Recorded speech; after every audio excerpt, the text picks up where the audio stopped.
మాజీ మంత్రి డొక్కా గారు మెడికల్ కాలేజీ గురించి ఏదో మారుతా ఉన్నాడు, ఒకసారి విందాం. హాస్పిటల్ ఒకటి, టీచింగ్ మెడికల్ కాలేజ్ ఒకటి అండి. నా ఉద్దేశం మెడికల్ కాలేజీలు అవసరం లేదు, ఇప్పటికే ఎక్కువైపోయినాయి. అనవసరంగా ఫ్యాన్సీగా నడుస్తుంది మెడికల్ ఎడ్యుకేషన్ అనేది. చాలా మంది తల్లిదండ్రులు ఒక మోజులో మెడికల్ ఎడ్యుకేషన్ మీద పిల్లల్ని అన్యాయం చేస్తున్నారు. పిల్లల్ని విదేశాలు పంపించడం, లేకపోతే ప్రైవేట్ మెడికల్ ఒక ఫ్యాషన్ అయిపోయింది. మనం ఎడ్యుకేట్ చేయాలి. మన రాష్ట్ర ప్రజానికానికి కావాల్సిన డాక్టర్స్ కంటే ఎక్కువ మంది డాక్టర్స్ ఉత్పత్తి చేసే విధానం ఇప్పుడు ఆల్రెడీ ఉన్న ఎగ్జిస్టింగ్ కాలేజీలోనే ఉంది. ఇంకా మోర్ ప్రైవేట్ కాలేజీలు రాకపోతున్నాయి.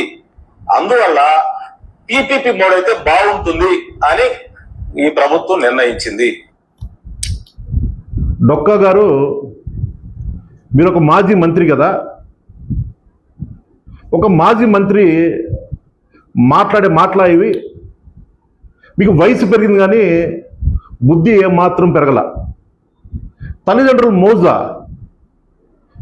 మోజు ఏంటి నాకు అర్థం కాదు. ప్రతి తల్లిదండ్రులకి తన పిల్లలు డాక్టర్ అవ్వని కోరుకుంటుంది, పిల్లలకి డాక్టర్ అవ్వని ఏముంటుంది. కానీ పేదరికం వల్ల చదువుకోలేకపోతా ఉన్నారు.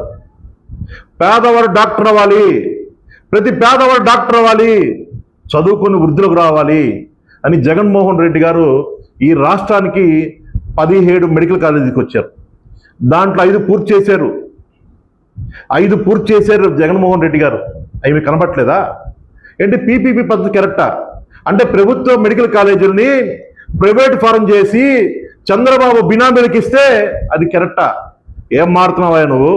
వయసు పెరిగింది కదా, నీకు బుద్ధి ఏం మాత్రం పెరగలేదని చెప్పేసి ఈ సందర్భం చెబుతా ఉన్నా. ఒళ్ళు దగ్గర పెట్టుకో డొక్కా గారు. ఇష్టానుసారంగా మాట్లాడితే మేము చూస్తూ ఊరుకోం.